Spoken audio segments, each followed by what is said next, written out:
Well, good morning. Every once in a while we have a vehicle that makes you look bad.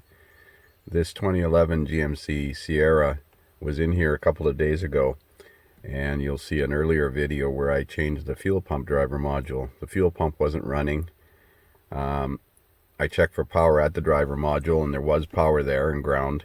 I bypassed the driver module, and it had and the pump ran, although it sounded kind of off. The RPM of the pump was kind of erratic, at least at first. Truck started and ran, so I called the fuel pump driver module, replaced it with an OE, programmed it, and road tested the truck. The truck was running fine. Customer came to pick it up and it wouldn't start. Very embarrassing.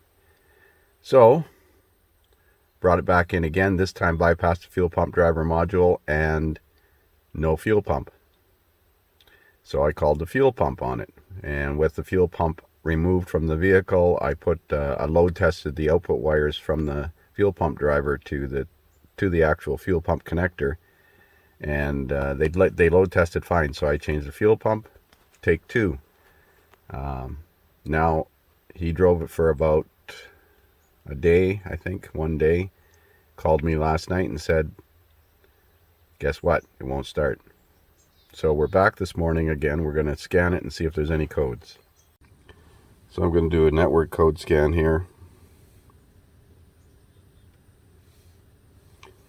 Now, I don't recall if I cleared the codes after changing the fuel pump, so there may be some codes in it. And it did have other codes for misfire, brake switch, an oxygen sensor.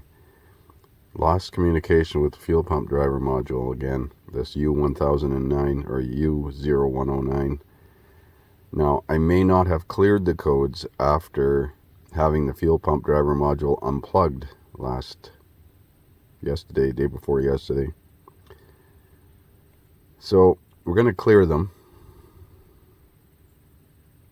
as soon as this finishes.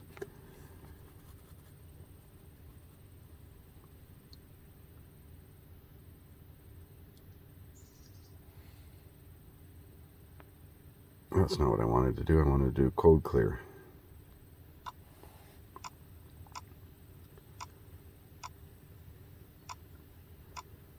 Check engine light is on with the key.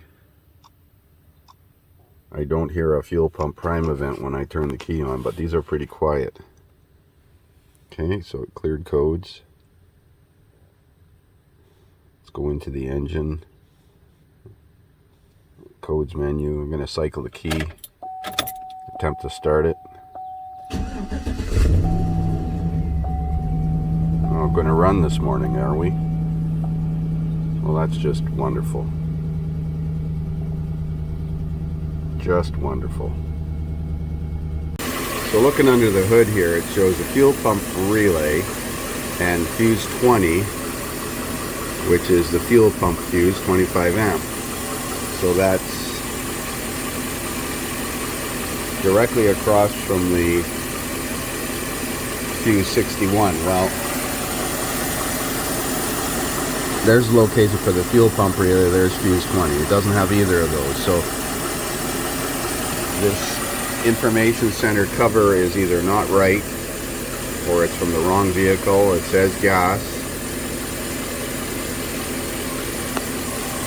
I ran into this before, but it was on the 2007. I can understand that first model year with the fuel pump driving module. But I had load tested the fuel pump power wire at the fuel pump driver module before, so that's why I didn't bother checking the fuses. Anyways, as you can see, it's running again, and no codes have returned.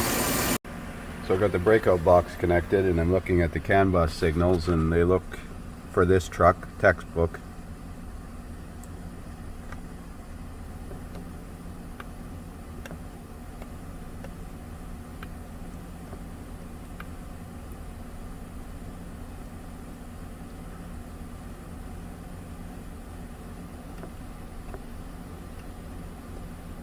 That waviness to the pattern is pretty much normal on most GM trucks, and I don't know why that is.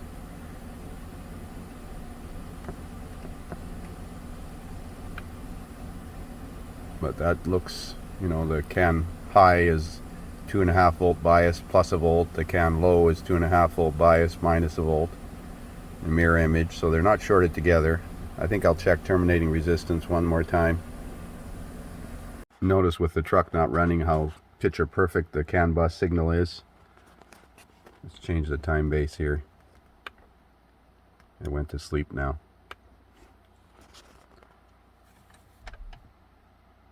It's still got a 1.5 volt bias voltage on it. But there's with the key on.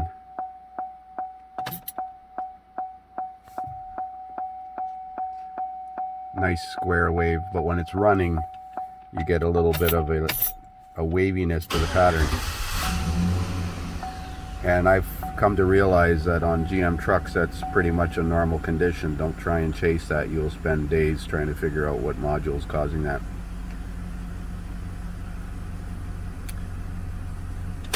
Well, let's disconnect the battery and check terminating resistance. So I have the ohm meter connected across pins 6 and 14 with the battery cable disconnected, and terminating resistance measures 61 ohms. Let's unplug the scan tool just to make sure that the scan tool is not in there as well. Still 61 ohms, so there's no significant problem unless it's an intermittent problem with the ABS module. I've had ABS modules take down the CAN bus, but usually there's communication codes between the ABS module and the ECM and the trailer brake control module, or in this case the fuel pump driver module. Oh boy. So there are several versions of the fuel pump circuit on this, and I think the 6-liter engine uses a fuel pump relay. That would be the L96. The JL1 option is trailer brake control, or integrated trailer brake control, which this does not have. So this is the fuel pump circuit for except L96 6-liter and except JL1 trailer brake control, and it shows fuse 21, which is a 20 amp fuse, and the ECM ignition fuse. Now if that fuse was corroded, the truck wouldn't, I don't believe the truck would even crank, but we're going to have a look at these two fuses. So as it says here, fuse 21, fuel system control module, and that's fuse 21 up here, which on this fuse panel is this one right here, which is sticking up for some reason above the others. Let's have a, that fuse looks a little, theoretically if we pull that out while it's running, it's going to quit.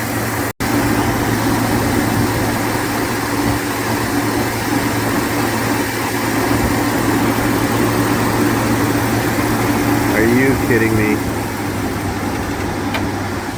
Seriously? Wow. Goes to show you. Sometimes you miss the basics of things. Wow. And I load tested that circuit at the fuel pump driver with a headlight, and it lit the headlight up, no problem whatsoever. But I'm sure that that's the problem. So after repulling that fuse while it was running, it generated that U0109 code again, and idle speed low. Well, that's because it was running out of fuel. So let's take that fuse panel out and see if we can clean up those terminals.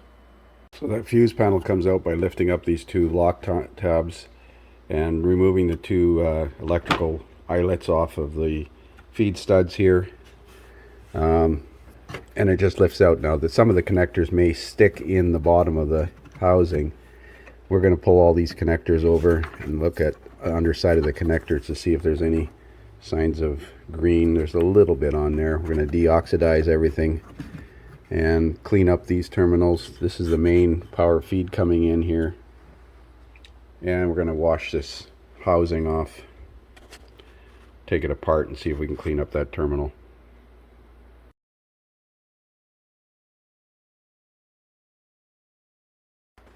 So take a picture of all the fuses if you're going to take this apart in relay locations.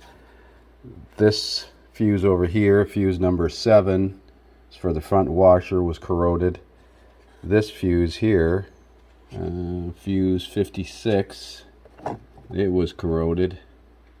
And that's the ECM ignition fuse. That one's pretty important. This fuse right here, the terminal is broken off when I tried to pull the fuse out. So that is, let's see, which one is that? Right next to the relay. That's fuse 36, which is for the front wipers. So I'm going to price this whole fuse panel because there's too many compromised fuses. This one up here, fuse number 6, is ITBC. I'm not sure what the, maybe throttle body control, but there's a number of corroded fuses in here. Yeah, I'm going to check for availability on this thing. So I blew out all these connections, cleaned them with this deoxit cleaner on the bottom of the connectors and the top. Used a diamond file on this terminal, this big terminal in here. We're going to pack all of this full of dielectric grease, and I've ordered a fuse panel from the dealer. They actually have it in stock, imagine that. What's really important on this vehicle is that this plastic cover be installed as best as possible or completely down. I noticed when it was here the first time and I looked in there, and the fuses didn't look all that bad, mind you. I didn't pull that specific fuse or I would have found the problem likely. But again, it load tested fine, but it was probably affected by underhood temperatures. Anyways, live and learn. So this is what I use for dielectric grease. I like to use this because you can inject it, so to speak, into each cavity, you know, from the top down by like a syringe, and fill the terminal. Obviously I just inject it into the spots where there's terminals. There's no point injecting all the cavities if there's no electrical terminals in there.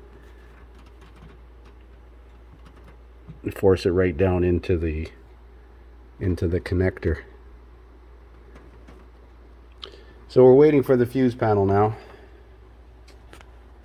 So this is the particular fuse panel for this particular truck.